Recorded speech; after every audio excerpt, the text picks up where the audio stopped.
You know, we spend so much of our lives learning how to talk, but what if the real power move is knowing when to say nothing at all? Today, we're diving into the incredible hidden power of strategic silence.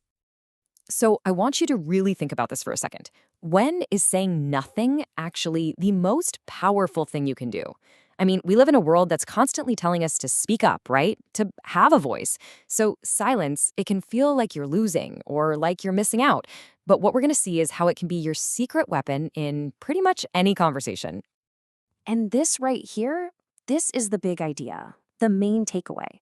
Silence isn't just dead air. It's not an absence of something. It's an active, powerful choice. It's a space that you create on purpose, a space for clarity, for respect, for real understanding. Believe me, it isn't empty. It is absolutely full of the answers we're all looking for. Okay, so the source material for this explainer gives us this awesome, super simple framework. It boils down to just three key situations where staying silent is your best move. One, when you're angry. Two, when you realize your words aren't being valued. And three, when you really, really need to listen. So let's break each of those down. All right, first step, silence when you're angry. I want you to think of this as your shield. It's the thing that protects you from saying something you know you're going to regret later. Now, this first rule, it sounds so simple, right? Be silent when you are angry.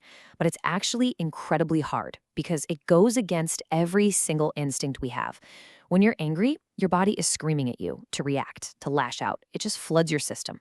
But that is the exact moment when it's most critical to just be quiet. And look, this isn't about pretending you're not angry. It's about choosing not to let that anger pull the strings and dictate what comes out of your mouth.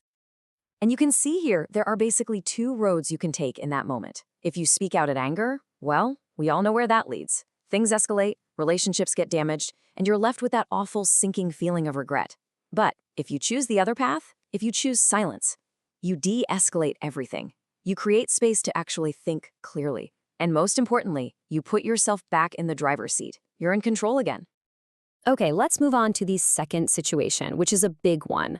What to do when your words just aren't being valued. This is all about using silence as a way to protect your self-respect. And this rule, be silent when people do not value your words, it's such a powerful act of self-preservation. I know it can feel like you're giving up, right? Like you're admitting defeat, but it is the absolute opposite. It's about recognizing that your words, your perspective, your energy, they are all valuable. And you're making a conscious choice not to waste them in a place where they won't be respected. And this leads to a concept called the conversational void. I think we've all been there. It's that incredibly frustrating feeling when you realize you're just talking to a brick wall. Your input is being ignored, dismissed. It's just not landing.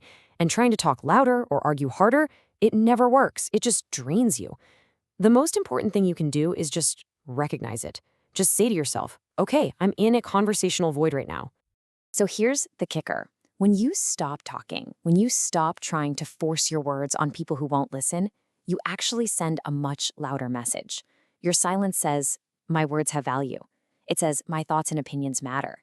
It teaches other people how to treat you. But more importantly, it's a powerful reminder to yourself that your voice deserves to be truly heard, not just thrown into the wind. All right, and that brings us to our third and final situation. And this one completely reframes what silence is all about. We're not talking about a shield or a bait anymore. Here, silence is a door to real, genuine understanding. So the rule is, be silent when you want to listen to people. And I know, that sounds so obvious, doesn't it? But think about it. How often do we actually do it? So much of the time, we're not really listening in a conversation. We're just waiting for our turn to talk. We're busy cooking up our response in our head instead of actually hearing what the other person is saying. Real listening, the kind that builds connection, can only happen when we are intentionally silent. And just look at what you get when you do this. The payoff is huge.